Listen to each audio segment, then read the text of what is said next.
Hi, Coach Crazy Cat and Kay here, continuing through the steps to becoming a professional.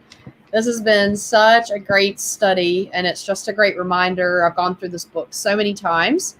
And for those, whether you're new to the profession or you're just trying to understand how it can help you, welcome, welcome. And please invite anyone else that it can help. Please let us know how we can help and send your questions. We love them. All right, today we're going to start skill 2, which is in chapter 5, starting on page 39. And it's about inviting prospects to understand. And this is one of the primary things you've got to get comfortable with, whether you do network marketing or any type of selling. I do coaching and Kay sells insurance. The whole thing is the exact same. You've got to make it about the person first. Okay, now when I first started, I didn't know what I was doing. And I went around like Eric Worre, and he talks about hunting. It's like you're shooting anything that moves. Not really shooting, but you know what I mean. Tracking, trapping, pulling, yanking, begging, pleading. That's all hunting. And hunting is not fun. No one likes to be hunted, and no one likes to hunt. What we want to think about is farming. Farming is where you go out and you plant a bunch of seeds, and then you make sure the sun comes out and there's water, and you pull the weeds. Some plants will give you more. Some plants seeds won't come up. You don't know, but you don't worry about it, right? So Kay's going to be talking about some rules in a minute, but the first one kind of ties into that. You don't know what's coming up and what's not, but you don't know what the results will be until you go out and you start to farm. The farming process is about education. You want to educate people about your business, your opportunity, what they're going to get.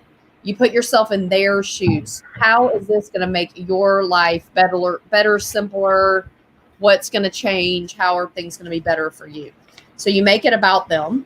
And then the last one is, and this one is super important, okay? It's not about being the smartest person in the room, having the best videos, being able to outtalk everybody, knowing every ingredient in your product. All that stuff causes people's heads to literally, their eyes like glaze over, like that snake in the Jungle Book, right? You start going, oh my goodness, right? It's your ability to get a large number of people to consistently do a few simple things.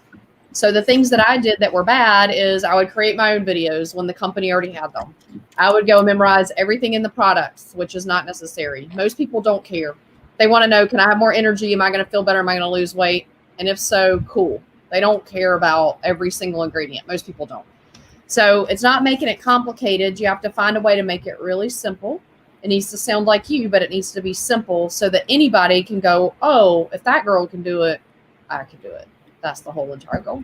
So Miss Kay, over to you. I can't wait to hear about these 4 rules are really important because the emotions can really jam people up, right? Yes.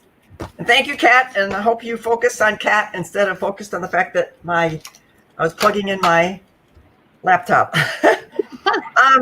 So there's 4 rules. Rule 1 has to do with detachment. Rule 2 has to do with be yourself. Rule 3 is be passionate.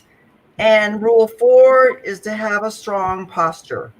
So the details on rule 1 is you're emotionally detached from the outcome.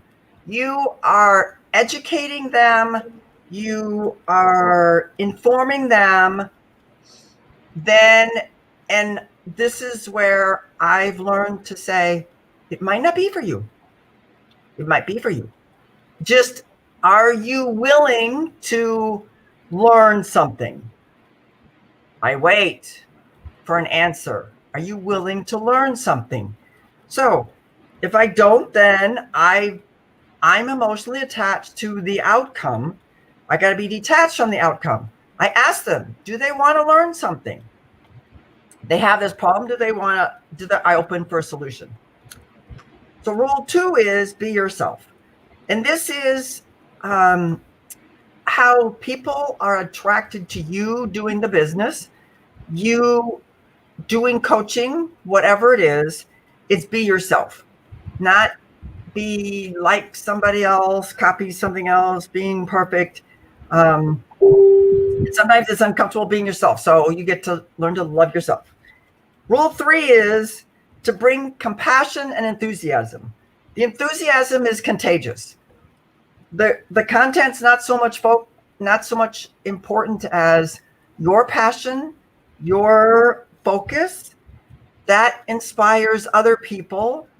The